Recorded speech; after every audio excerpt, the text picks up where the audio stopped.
Kaikuren ustez, ekoizpen arduratsua da gure abeltzain guztiei, handiei naiz txikiei, laguntza bera ematea. Kaiku kilometro zero, ekoizpen arduratsuko esnea.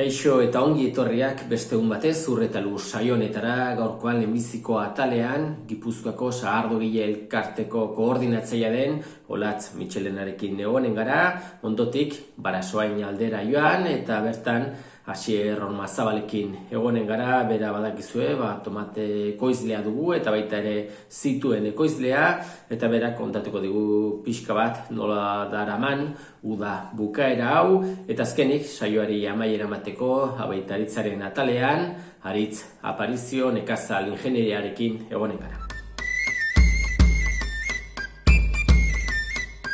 Oraingo honetan Olatz Mitxelenarekin gaude, badakizue bera, Gipuzkoako Sagardogile Elkarteko koordinatzailea dugula, eta Olatz, orain dela hilabete batzuk solastu egin ere, aurten udaberri uda badakigu denok nola doan, arraro doa pandemia honekin, eta irailean sarturik gaudela, pixka bat ezagit, neko genuke Olatz balorazio bat egitea pixka bat nola doan, batipat ekaina uztaila abuztuko hilabete hauek nola joan diren, Sagardogilentzat pixka bat, ze kontatzen duzu Olatz?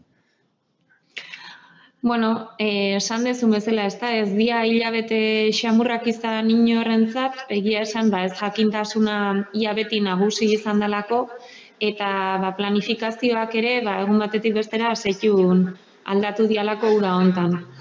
Negia da, bai maiatza eta bai ekainean segurtasun protokoloa martxan jartzea izan zala gure helburu nagusia, sagardotegiak badialako espazio handiak eta zabalak, eta jendea oso eroso sentitu daitekelako hor. Hortaz gain, terrazak ere ireki dituzte sagardotegi askok, eta orduan bai barru eta bai kanpo aldean, espazio segurua, baino goxoa, sortzeko helburua izan dugu. Honekin batera, sagardogintza eta batez ere hosteleritza mundua kaltetuta dan bezala, kultura ere urte gogorra izan du da kulturarentzat. Horregatik Bertsozale Elkartearekin eta musika bulegoarekin jarri nahi izan du genuen martxan ekimen berezi bat, bai bertsolaritza, musika eta sagardoa elkartzen zitunen. Sagardoak elkartzen gaitu lelopean, eta honen barruan antolatu dira bertso saioak eta musika emanaldiak gure sagardotegitan. Eta behin udara pasata, eta azken finean, sagardotegien bitartekari nagusiak azken bezeroaren gana iristeko gure herri eta hirietako hosteleroak dianez, planteatu dugu Gipuzkoako hosteleritza elkartearekin batera ere kanpaina bat. Irailaren 8an aurkezten den kanpaina hontan, helburua daukaguna da jendea hosteleritzara gerturatzea, gure herriko taberna eta ostatutan bere kontsumizioak egitea, eta sagardoa izan dadila bezeroa eta hosteleroa elkartuko dituen produktua. Bai, hori da, orduan, ikusten da landaran zabiltzatela, bada zerregina, eta sagardotegia batzuk duzun bezala, zenbait sagardotegiak idekitzen dute urte osoan zehar, urten behar gehiagorekin behar bada, eta sagardoa botilan, ezagite zuek ere baduzu zuen web horrian, aukera saltzeko bai etxetara, alarma egoera zelikan, behar badaiko orakada nagusi bat sumatuko zen ere, eta jarraitzen du jendeak ez bakar kostatu edo sagardotegitan, baizik-etan etxean, eguneroko otordu horietan sagardoa dastatzen, ez? Bai, egia da, online dendak, garapen oso zabala eta handia izan dugula azken hilabetetan, eta orain ere nabaritzen da. Egunero ditugu eskaerak, lehen etzian egunerokotasunean izaten, baina orain egunero ditugu eskaerak eta estatu osora gainera. Hontaz gain, iraila ere oso hilabete egokia da sagardotegietan bisitagiratuak iteko.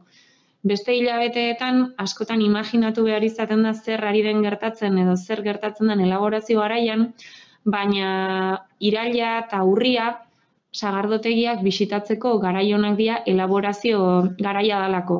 Orduan, sagar usaia, sagarrak bertan ikustea, etxeko guztiak jota fuego lanean ikustea, oso hilabete polita da. Eta egia esan, hilabete hontarako ere bisitagiratu desente baditugu dabenekoia eskatuta. Bai, beti ere, aurtengo uzta, badirudi, ez dela sagar uzta kilo edo kopuru handirik izanen, ez? Badakigu bi urtez behin, ematen duela asko, beste urtea gutxixo, eta aurten zoritxarrez, hori tokatu da, ez? Bai, bitxia da, baina aurtengo urtea, da pixka bat, 0. urtea, ez dakit nola deitu. Bai. Denari buelta bat emateko urtea, eta uzta ere tokatu da, azken 20 urtetan egondan, gutxienetarikoa bintzat zonalde hontan.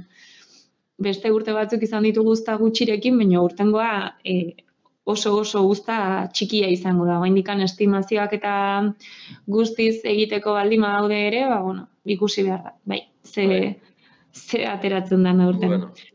Gutxi baina kalitatezkoa izango dela seguru, eta gero ja sagardoa egitekin joaten da bere prozesua egiten, beti ere txotx denboraldiari begira. Zuek elkartean sagardo gilekin bortzo zeharka begira badakigu hilabeteak agudo pasatzen direla, beste alde batetik badirudi bakuna balioko duen zozertako ez dakigu, baina bakuna hori ere martxan dagoela, eta espentsa bada ez, txotxe denboraldiri begira bergauzak normalizatzen aldiren ez? Bai, printzipioz guk txotxe denboraldirako dagoeneko hasi gaia plangintza estrategiko batekin, ulertuta txotx garaiak ere ze balio simboliko dauka hemengo edonorentzat. Zaila dena da, aglomerazioak ekidin beharko dira, eta zutikako zerbitzu hori ere ikusi beharko da nola egin daiteken. Orduan, planifikatzen ari geana da, sagardo berria dastatzeko aukera izatea bezeroek, eta hori nola egin segurtasun neurri guztiak errespetatuta. Eta, azken finean, ahaztu gabe ez, sagardotegira joeten dana ondo pasatzera juten da, momentu on bat pasatzera juten da, bere aisialdiaren tarte bat eskaintzen dio, orduan, pixkat danen gozagarri ere jarri, naiz da, segurtasuna izan kasu honetan, denok behartzen gaituna, ez da? Denok arautzen gaitu momentu honetan, kutsatzeak ekiditea. Eta gurekia noski salbuespena izango. Bai, hori da, gauzak ongi eginaz beti ere hobe, eta aurtengo denboraldian, jende asko eratu zen, txotx denboraldiaz gozatu gabe, nire adibidez gustatzen zait, ireki orduko sagardotegietan ibili, eta martxorako kuadrilla batetan ibili izan, da orduan arautu zitan nahiko lasai, baina beste askori berriz, martxoan ibiltzen dire askok, eta daude irrikitan, ez? Baute utxune bat, eta, dana deseotxu daude, ez dakigu nola, baina urtarrila horretan, sagardotegian ibiltzeko aukera izatea, ez?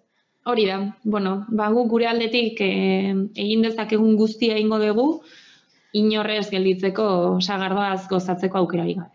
Bai, eta sagardoa epatu du uzta kaskarra urtengoa dela, baina iazkoa ederra izan duzen, sagardoa asko bada sagardotegietan, eta udazken negu oneri begira ere, jendea jarrai dezala, ez, sagardoa dastatzen, ez? Bai, zorionez, gure produktua urte osoan edan daiteken produktua da, izan txotxetik, izan botilan, eta izan familian, edo izan sagardotegian, tabernetan. Orduan, urtea ez da bukatu, nahiz eta badirudin irailean kurtsoa hastearekin batera, batean danak ordenatu behar degula, eta gure kasilerotik aina ez atera, baina, bizitzak aurrea segitzen du, eta bizitzeko goguak baitare. Orduan, abendu bitarte, badaukagu ere iazko uzta dastatzeko aukera sagardote egiten, eta abendua pasatzen denean, uzta berriari helduko diogu.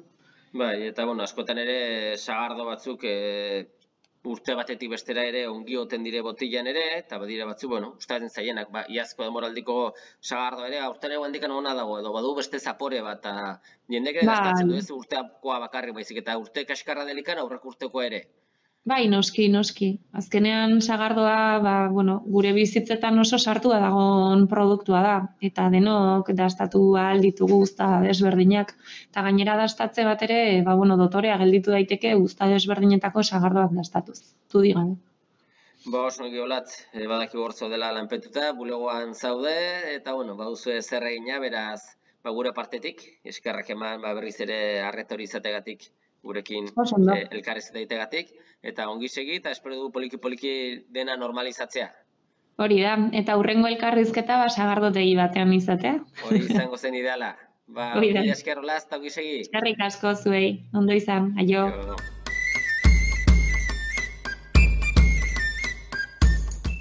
Horrengo honetan, Barasoain aldera inen dugu salto eta hortxe dugu, Asier Ormazabal nekazaria, eta bueno, Asier, jendeak ezagutzen zaitu, nekazaria euskalduna Iruña herria inguruko Barasoain aldekoa, eta bueno, berezeki tomatekin aritzen zara lanean, eta baita ere zitu edo zereal desberdinekin, bueno, lehenbiziko gauza Asierria, bueno, iraian sartua gaude, ez dakit nola joan zen, tomaten lehenbiziko remesa edo lehenbiziko hilabete horiek, zer moduz? Nahiko ongi edera zen, genituen gure kezkak salmenta aldetik gehien bat, justo hasi ginen apirilan bukaeran, eta bian olako zerbait, eta justo itxialdia bukatua zegoen 15 egun lehenago, orduan ez denik nola joan zen salmenta, ez? Eta ongi joan da, ongi saldu da, prezio nahiko honean, eta nik uste, kampaina ona izan dela. Bai, ze hilabetetik ze hilabete ere egiten duzu tomate hori usta edo saldu, ekoiztuta saldu?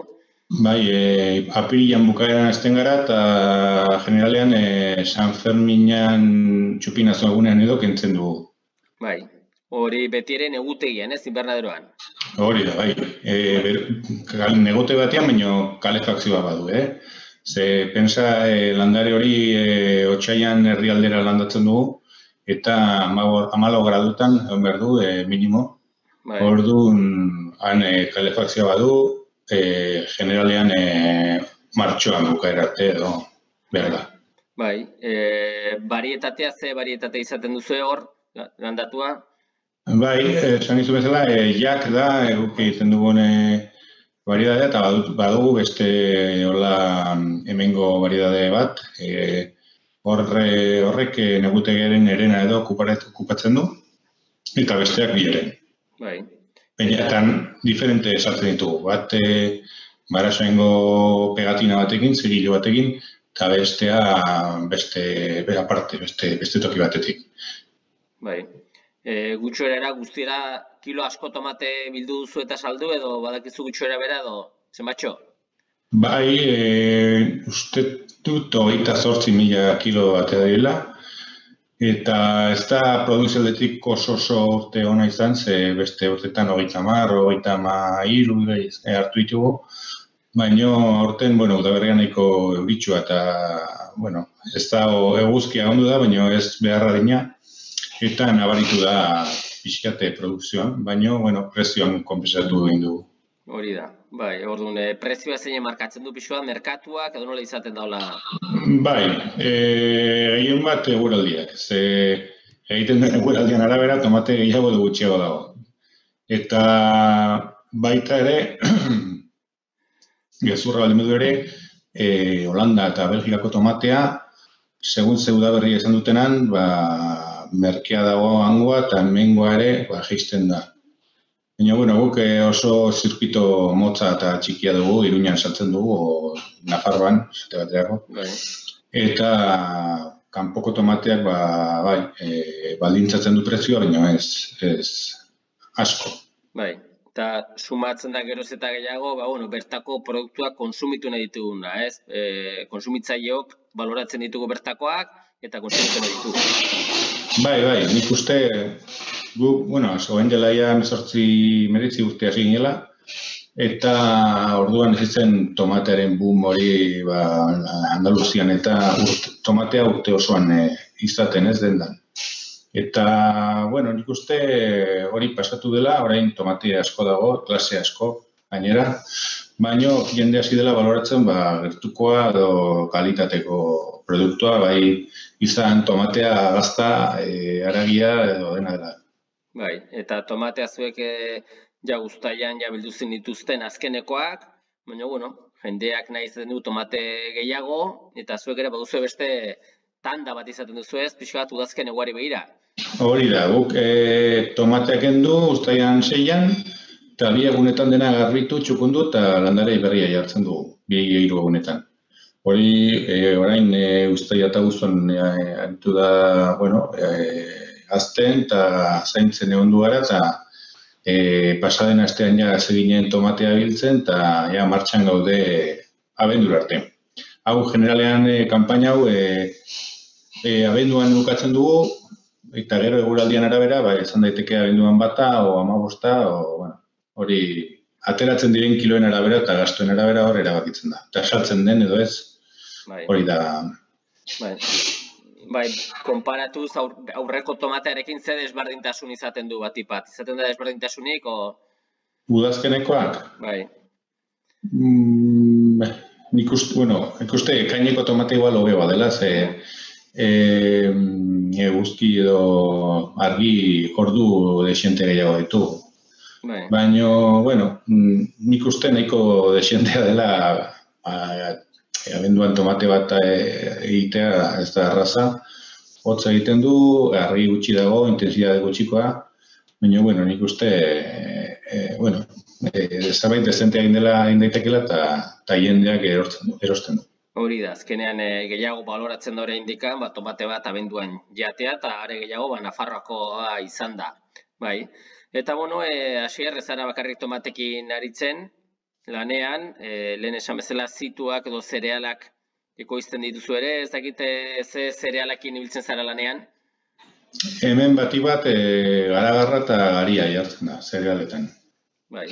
Eta kasu horretan ez dakite, bueno, zer nolako urtea izan duzu, ja uztan izbiltzen da? Ekainan 15 aldera hasten gara, lehenbizi garagarra biltzen da, eta gero garia. Eta aurten garia agongi atera da kilo askokoa, nik uste rekorra egin dugula hemen, zonalde honetan, eta Nafarroan uste egin dutela ere bai, eta garagarra pixkat zonaldeka, baina hemen nahiko eskaz atera da. Bai. Eta zuek zuen kasuan nora saltzen duzu gari eta garagar hori dena? Hemen herrian badago Baldorrako kooperatiba bat. Hemen inguruko herri guztietako jendea dagoena hor sozioa. Orduan hor sartzen gara, hor dena saltzen dio kooperatibarea. Kooperatibak erosten du bai azia edo fitosanitarioak, berdena. Hor hartu eta hor eramaten dugu bai. Bai, eta prezio aldetik ere ongi joan kantitatea eta prezio ere edo? Bai, bueno, hemen prezioa nahiko ez dakit internazionalizatuta dago edo baldintzatuta dago. Nik nire tomate saltzen dut, kopuru txikia da eta, bueno, neuk ere hartzen ditut erabakia gutxi gora. Beraz, kooperatiban merkatu mundial bat da eta ez dakit Argentinan edo Ukrainian edo ez dakit non kosetxa ona baldin badago, prezioa, bueno, jisten da edo... Da, ez dakit, ikuste bolsan ere ibiltzen dela jende espekulatzen prezioarekin. Esaten dute beti kanpaina bat aurretik salduta dagoela bolsan, edo inbertituta, inbersoreek hartuta. Orduan, hor gure esku gutxi dago. Bai. Eta, bueno, eta horrekin bakarrik ezara geratzen, garagarra eta garia eta beste barietate batzuk edo beste landaketa batzuk egiten dituzu ere, ez? Bai, generalean garia eta garagarra jartzen dira, baina komeni da, igual da urtean behin, beste zerbait sartzea, bestela produkzioak bera egiten du. Orduan baina badira beste produktu batzuk landatzen direnak edo egiten direnak, ilarrak, pentsurako ilarrak, kolza, hori politori daukatenak dauten soroak udaberrian, edo beza, bere bai pentsurako izaten dena, eta hori bat. Bai, eta hori dana, ereiteko, biltzeko, tresneria handia behar dire, ja mekanizatu duzu edana, ez? Bai.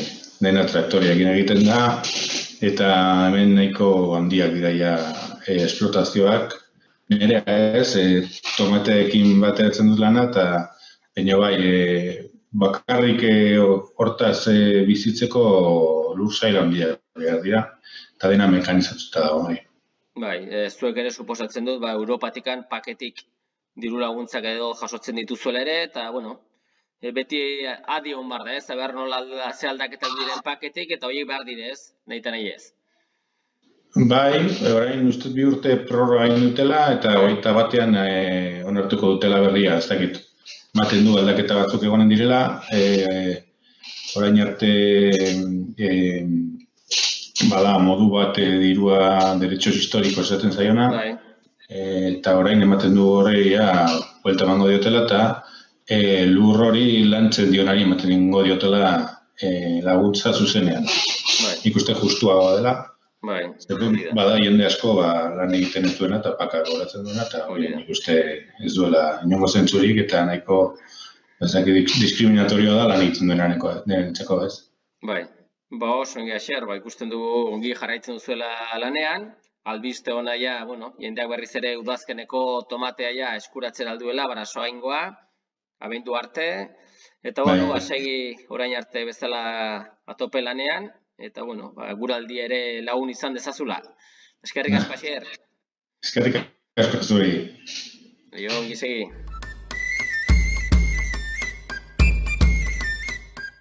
Kaikuren ustez, behiak gure larreetako belarrez elikatzea da ekoizpen arduratsua, eta horrela gure ingurua ezagutzen dugun moduan zaintzea. Esnea egunero jasotzea freskotasunari eusteko, eta beltzain guztiei laguntza bera ematea. Horregatik, kalitate handia eta zaporea du Kaiku esneak. Kaiku kilometro zero, ekoizpen arduratsuko esnea. Albaitaritzaren atalean gaude eta hor ikusten dugu, telebistaren beste aldean, ordenagailuaren beste aldean Aritz Aparizio, ingenieri teknikaria, eta Aritz eskertzeko da, gainaz dakigu kanpoan zabiltzala, eta tarte bat gurekin hartzegatik eskertzen dugu diotzez. Aritz, lehenbiziko gauza, ezagite nola doan uda edo ustaia, abuztua, hilabeteak nola joan dire? Gustora esango nuke betiko martxan, ibili garela, eta egia esan, pizkat nekatuta guztiok historio berri honetaz hitz egiteaz, COVID-aren inguru eta hori, zeo zer nabaritu dela, niri pertsonalki, ni bizitak egitu dela ikuilutatik eta hola, nola saiatu dugun alik eta bizita horiek kantidadea murriztea eta hori, pixkat igualu da ezberdin bat edo pixkat arrauago bat, ez? Baina, printzipioz martxa berdinean jarraitu dugu, udako arazo, betiko arazoekin, insektuak, euliak, eta konta hobe direla medio, pixkat autoak ematen horren inguru, eta ongi, ezin kuzkatu momentuz. Bai, hori da. Baserritarrek, nekazari abeltzainek ere beraien martxa jarraitu dute, haziendak ere beraien martxa jarraitu du, eta orain iraian sartua gaudela, ikusten da ez, hartosoroak hor daude, eta, tokatzen da pixoa hartori moztu eta batipat siluitea, ez? Hoize da, Iñaki, orain, hartua ensilatzeko, mosteko eta ensilatzeko garaia heltzen ari da. Egia esan, regadio daukaten zonaldetan ez dute inbeste nabarituko, baina, zein bat zelaietan nabaritzen ari da uda, lehorrago izan dela, eta orduan, aber noiz moztu daiteken eta ze egoeratan, ez? Ea hartoa granoa hartu duen bere kalitatea eta bere madurazioa, eta hori pixka ditxoiten, eta alde momentuan mozten hasiko dira, eta ensilatzen dela oso badakite nekazariek, abeltzainek, asko jokoan daukatela egun hauetan, eta urte guztiko elikaduraren parte atal handi bat eta importante bat, daukatela orain jokoan, eta esfortzua jarri behar direla, eta gauzak alik eta hoberen egin. Bai, azkenean belar ere silo egiten da, batipat askotan bolotan, hartu ere silo egiten da, baina, badire beraien arteko desberdintasun handiak, ez? Bai, hau, beste batzutan baitare komentatu dugu, igual belarretan ematen diogu garrantzi handiagoa humedade gehiegirekin ez sartzea. Claro, hori zaila izaten da, zen interesatzen zaigu baitare belar freskua sartzea siloan, orduan daude hor beti, ibili barra neurtzen pixkat humedade hori, zein den puntu oberena belarra sartzeko, eta artoan, nola den udako, eta arto landarearen berezitasunengatik, eta baita ere, uda garaian egiten den, ez behar hori gutxiagorekin, eta hola, humedade arazo hori ez dugu ikusten, ez dago arazorik humedade gehiegi izateagatik. Orduan alde horretatik, gainera, nola hartoak, tosorgoa eta garai hauetan biltzen diren materia primak, nola daukaten almidoi azukre asko, oso erraz fermentatzen du, orduan ez ditu esaten fermentazio arazoa. Dena den, lortzen dugun alde horretatik, izan behar du kontutan beste aldetik, ez? Hartoan eta sorgoan arazo larriena izaten da humedade eskasia. Oso lehorra baldin badago, oso lehorra sartzen badugu, konpaktazio arazoak izan ditzakegu, ez dugu lortzen ongi konpaktatzea, oxigenoa ongi ateratzea, eta orduan izan dezakegu oxigeno presentzi gehiegi, eta horrezegatik, onjo, lebadurak, onjoak, berotzen dute siloa, onjoak ateratzen dira, gero mikotoxinak, eta arazo larriak baita ere gerta daitezke. Orduan, izan deguna, izan behar dugu kontutan pixkat baita ere, humedadeak, baina kasu honetan eskasiarengatik, eta saiatu momentu honean sartzen, ongi txikituta, ongi konpaktatuta, eta jarri esfortzu handiak ongi konpaktatzen eta ongi estaltzen. Bai, horretaz gain, zuek ere albaitaritzatik, gomentatzen duzue, siloa egiteko orduan, aditibo edo gehigarri batzuk botatzea ere, ez? Bai, hori komentatu dana ez, hori mantentzen dut eta mantentzen dugu, hartoa eta garai hauetako materia primak azukre kantidade handia dute, baita ere harto gozoa gainera erdi fermentatua etortzen denez, fermentazioa ez da larrituta ikusten, ongi fermentatuko du. Orduan, silo guztian aditiboak, kimikoak adibidez, belarretan botatzen ditugun aditiboak botatzea ez dauka zentzu handirik, zeren fermentazioa daukagu garantizatua, ongi fermentatuko digu. Bai izan dezakegula arazoak azkeneko kapetan, konpaktazio eskasi horrengatik, oxigeno gehiago dagoela eta onjo eta lebadurak lenda bizi eta gero onjoak behin berotu denean hasi daitezkelako. Orduan hor, bai azkeneko kapetan gomendatu dezakegula erabiltzea konserbante edo antifungikoren bat. Gure kasuan gomendatzen dugu sorbato, propionato eta benzoato daramaten aditiboak, zeren hau dira gatzak, ez dira korrosiboak, ez dira irritanteak, ez ditu mina egiten erabiltzen duenari, edo makinetan eta hori, baina gero silo barruan egite dutena da azidoa bilakatu. Orduan, azido horrek bai egiten duela efektua onjoen kontra eta lebaduren kontra. Produktu hauek erabili daitezke bai hautsan edo bai likidoan, segun nola aplikatu nahi dituzten edo hori bakoitzaren funtzioa. Bai, eta beti ere demagun silon bat egin dugula, hartua ongi dagola, eta hasi behar gara pixka bat manejoa edo pixka bat hartu hori, ateratzen eta behiari edo aziendari ematen, horre ere, kontutan hartu behar dire zenbait gauza, ez? Bai, kontutan izan behar den lehendabiziko gauza da, denbora. Askotan, eta ulergarria da, daukagun lekua daukagulako, daukagun elikagaia dauzkagulako, beti esaten da, ongi egin behar dira kalkulak, neutrologoarekin, siloak lusatu behar diren egun arte, solapatzeko urte batetako urte daukatzunarekin, eta hori.